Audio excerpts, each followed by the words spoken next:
ہماری پسندیدہ چیز اگر کوئی اٹھا لے تو پھر ہم آگ بگولا ہو جائیں۔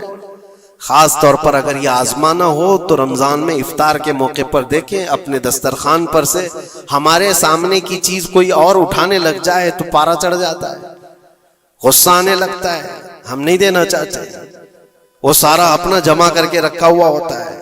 یہی وہ امتحان ہے جو قرآن میں اللہ فرماتا ہے اپنی پسندیدہ چیز جب تک تم اللہ کی بارگاہ میں نہیں قربان کرو گے اس کامیابی کو نہیں پہنچ سکتے۔ ہمارا دل چھوٹا ہے، اسی وقت اندازہ ہو جانا چاہیے کہ میرے دل میں وسعت کتنی ہے، کشادگی کتنی ہے۔ آزما کر کے دیکھ لینا افطاری کے ٹائم پہ تھوڑا سا تمہارا شربت کوئی اٹھا لے یا کوئی فروٹ تمہارے ادھر سے ادھر کر دے دسترخوان پر۔ جھگڑے ہوتے ہیں بہت سارے، غصے میں آگ بگولا ہوتا ہے، لال پیلا ہوتا ہے، پتہ نہیں کیا کیا سنا دے گا۔ دن بھر کا صبر کیا ہوا آدمی وہ افطاری پر موجود چھوٹے سے ٹکڑے فروٹ کے اپنے دوسرے بھوکے بھائی کو دینا نہیں چاہتا۔ کھانا اگر بچ جائے تو اسے تک بانٹنے میں دے دیا جائے۔ اس وقت مدرسے کے بچے یاد آتے ہیں، ولیمے میں، شادی میں، منگنی کی رسم میں کھانا دیگوں بنایا جاتا اور بچ جائے تو سوچتے ہیں کسی مدرسے میں غریب طلبہ کو دے دیا جائے، یا فقیروں اور مسکینوں کو کھرچن دینے کے لیے ہم کھڑے رہتے ہیں کہ بچ گیا ہے، خراب ہو جائے گا، اس سے اچھا ہے کہ غریب لوگ کھا لیں گے۔ ایسا کیوں نہیں ہوتا کہ جب دیگ پک کر تیار ہو جائے تو اس کا اوپر والا پہلا کھانا فقراء کو دے دیا جائے، کیونکہ وہ اللہ کے نام پر دیا جا رہا ہے۔ ہمارے اپنے کھانے سے پہلے غربا اور مساکین کا خیال کر لیا جائے۔ اسی لیے مجھے وہ بات یاد آتی ہے، رسول مکرم صلی اللہ تعالی علیہ وسلم کی عادت کریمہ تھی، جب آپ کے دسترخوان پر کوئی فقیر آتا تو اللہ کے نبی صلی اللہ علیہ وسلم کے دسترخوان پر جو کچھ ہوتا سب سے پہلے اس کو پیش کر دیتے۔ حضور پاک صلی اللہ علیہ وسلم رمضان کے مہینے میں دسترخوان پر بیٹھے ہوئے ہیں، ایک مسافر آیا بڑی دور سے، وہ حضور کو ملنے کے لیے آیا تھا۔ حضور پاک صلی اللہ علیہ وسلم اصحاب صفہ کے ساتھ جو 70 صحابہ غریب صحابہ حضور کے در پر پلتے تھے ان کے ساتھ افطاری کر رہے تھے، اور ایک مسافر آیا، اس کو بلایا گیا، آ جاؤ دسترخوان پہ۔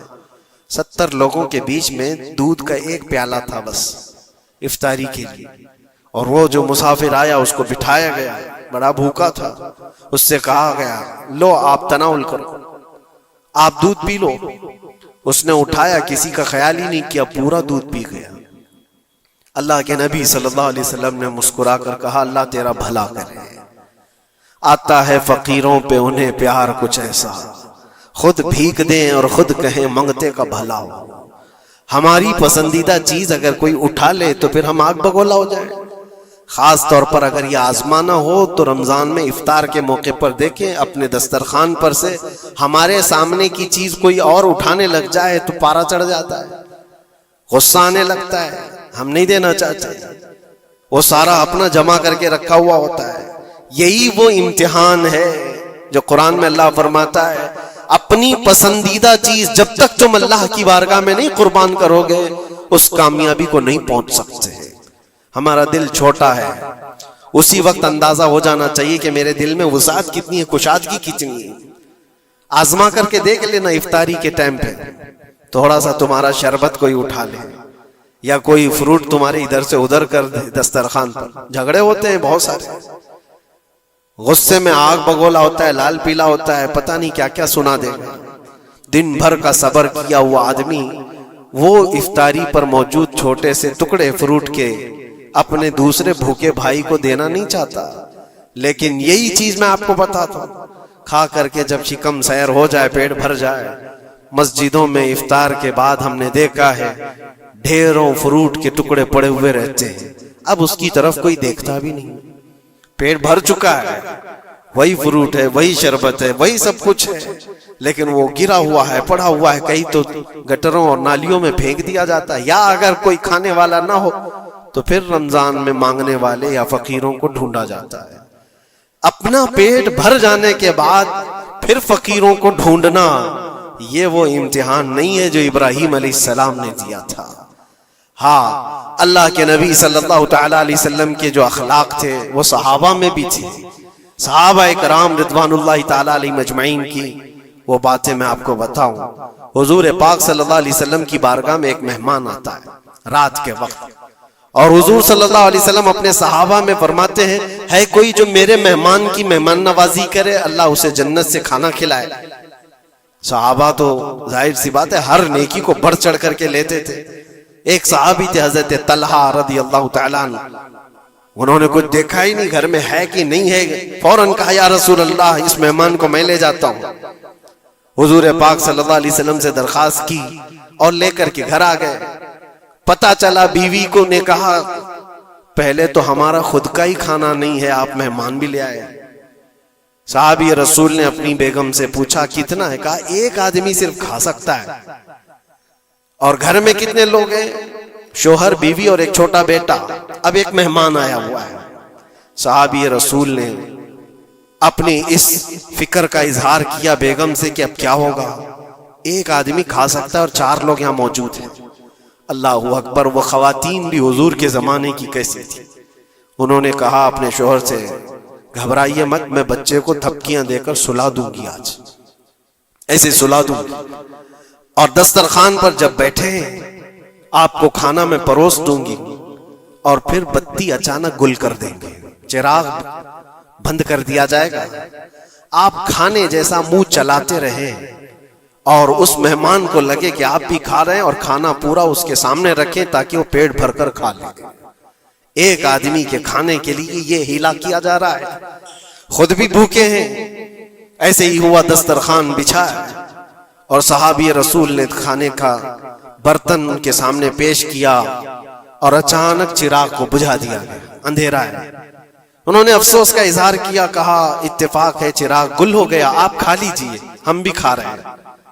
اور سارا کھانا اس مہمان کے سامنے رکھا۔ مہمان کو یہ لگتا رہا کہ یہ لوگ بھی کھا رہے ہیں، اور پورا کھانا وہ پیٹ بھر کر کھا لیا، شکم سیر ہو گیا۔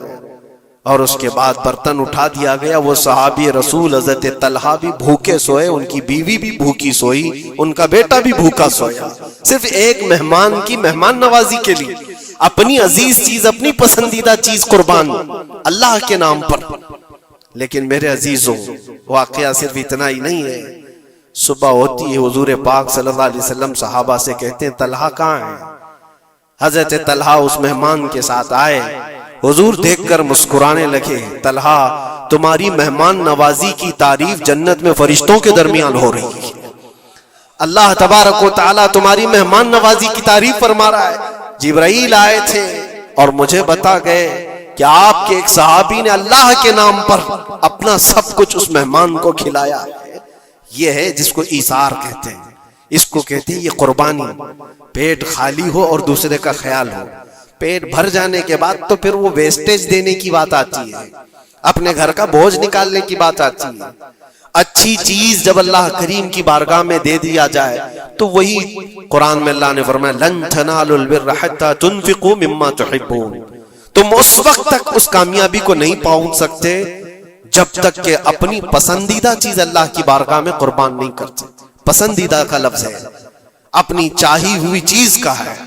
اسی لیے عزیزان گرامی وقار، حضور اکرم صلی اللہ تعالی علیہ وسلم کے صحابہ میں سے ہم نے دیکھا ہے، ان صحابہ اکرام نے کبھی ان چیزوں کو ایسا پسند نہیں کیا، ایسا پیار نہیں کیا دنیا کو گلے لگا کر، اس کے باوجود بھی اس کو قربان کرتے رہے، قربان کرتے رہے۔ جو چیز دنیا میں تمہیں غافل کرتی ہے وہ یہی چیزیں ہیں جس کو اللہ تعالیٰ تم سے دور کرنا چاہتا ہے۔ قرآن پاک میں اللہ تعالیٰ پوچھتا ہے یا ایھا الانسان ما غرک بربک الکریم، اے انسان تجھے تیرے رب سے کس نے دھوکہ دیا ہے؟ کون ہے جو تجھے تیرے رب سے دور کیا ہے؟ یہ تمہاری دکانیں، یہ تمہاری جائیداد کا حساب کتاب، یہ تمہاری اولاد کی محبت، تمہاری بیویوں کی محبت، یہ وہ ساری دنیا ہے جو تجھے اللہ کی عبادت سے دور کیے جا رہی ہے؟ کیوں وقت پر تمہاری نماز ہوتی نہیں؟ ریزن خود تلاش کر لینا آپ جا کر کے، ظہر میں میں کہاں تھا، کون سی چیز نے مجھے نماز سے روکا تھا، عصر میں میں کہاں تھا، کس چیز نے مجھے سجدہ کرنے سے دور کر دیا؟ ریزن آپ خود ڈھونڈو، روزانہ آپ خود ڈھونڈو۔ مغرب میں میں کیوں سر نہیں جھکا پایا میرے رب کی بارگاہ میں؟ کون سی چیز مجھے روکی تھی؟ کیا میں دکان پر بیٹھا تھا؟ تو وہ دنیا ہے جو دھوکہ ہے جو تجھے اللہ سے دور کر رہی ہے۔ یا تم دوستوں کے ساتھ بات چیت میں بزی ہو گئے تھے تو یہ دوست شیطان ہیں جنہوں نے تجھے اللہ سے دور کیا تھا. یا کوئی اور چیز تھی، موبائل میں بیٹھا تھا، گیم کھیل رہا تھا. یہ وہ دنیا ہے جو تجھے اللہ سے دھوکہ دی ہوئی. ٹی وی میں بیٹھا تھا، میچ میں بیٹھا تھا، کھیل کود میں تھا. یہ ساری چیزوں کا ریزن آپ خود ڈھونڈو. یہ عبادتوں سے کون ہے جو مجھے دور کیا ہے؟ اللہ کریم کی بارگاہ میں سر جھکانے سے کون سی چیزیں روک رہی ہیں؟ مجھے بتاؤ قسم رب ذوالجلال کی. آج کسی نے تمہارے گردن پر تلوار رکھی ہے کہ اگر سجدہ کرو گے تو کاٹ دیے جاؤ گے، مار دیا جاؤ گے. کسی نے تم کو نیزہ دکھا کر کہا کہ مسجد جاؤ گے تو گھونپ دیا جائے گا. کوئی چیز نہیں ہے. تمہارا نفس ہے جو تمہیں دور کیا ہوا ہے. تمہاری اپنی وہ چیزیں ہیں جن کو تم دل سے لگائے ہوئے ہو. اللہ کریم کی بارگاہ میں آنے کے لیے جو اہمیت تمہیں دینا چاہیے وہ دوسروں کو اہمیت دینے لگ گئے. اسی لیے ایک بزرگ نے کیا خوب کہا تھا. وہ اپنے مرید کی دکان میں گئے. بہت بزی شیڈول تھا اس مرید کا. دکان میں اتنے گاہک ہوتے تھے، بھیڑ ہمیشہ، وقت ہی نہیں ملتا تھا بیچارے. لیکن پیر صاحب آئے ہیں دکان میں تو عزت و احترام ہونی چاہیے. اپنے مرشد کو اس نے بلایا، کرسی پر بٹھایا. بہت دیر تک وہ اس کی دکان میں پڑھتے رہے، بیٹھے رہے. وہ بھی خوش باش تھا، پیر صاحب آئے پڑھے تو اور برکت، اور اس کو وقت ہی نہیں ہے. تھوڑی دیر کے بعد پیر و مرشد نے اس کے دکان کی چیزیں اٹھا کر کے جو ڈبے وغیرہ تھے سونگنے لگے. یہ سونگا وہ سونگا. اس مرید نے پوچھا حضور یہ آپ کیا کر رہے ہیں، کیا سونگ رہے ہیں؟ کہا میں یہ دیکھ رہا ہوں کہ ان ڈبوں میں کہیں تو پخانہ تو نہیں کرتا، کہیں تو اپنی حاجت اسی میں تو نہیں کرتا. اس نے کہا کیوں آپ ایسا کہہ رہے ہیں؟ کہا تو جتنا بیزی ہے جانے کا موقع کہاں ملتا ہوگا، یہی تو اپنا ٹوائلٹ بھی کرتا ہوگا. اس نے کہا حضور اتنا وقت تو نکال لیتا ہوں، طہارت کے لیے جا سکتا ہوں، استنجا پخانے کے لیے تو جا سکتا ہوں. زوردار تماچا انہوں نے لگایا. اپنے پیٹ کی گندگی نکالنے کے لیے تیرے پاس وقت ہے، اس رحمان کے دربار میں سر جھکانے کے لیے تیرے پاس وقت نہیں. تو نے کس چیز پر اپنا دل لگا رکھا ہے؟ یہ تھی ان کی تربیت. حقیقت ہے میرے عزیزوں، ہم اگر ریزن ڈھونڈیں تو چھوٹی چھوٹی چیزوں کے لیے ہم اپنا وقت بھی دیتے ہیں، پیسے بھی دیتے ہیں. لیکن اللہ کریم کے ساتھ تمہارا کیا سلوک ہے؟ یہ حدیث سنا کر میں بس ختم کرتا ہوں. اللہ کریم خود فرماتا ہے، یہ حدیث قدسی ہے. حدیث قدسی اس کو کہتے ہیں فرمان اللہ کا ہے، زبان رسول اللہ کی. اللہ فرماتا ہے انا عند ظنی عبدی بی، بندہ میرے متعلق جیسا گمان کرتا ہے میں اس کے ساتھ ویسا سلوک کرتا ہوں. تم اللہ کریم کے لیے کیا مقام رکھتے ہو اپنے دل میں؟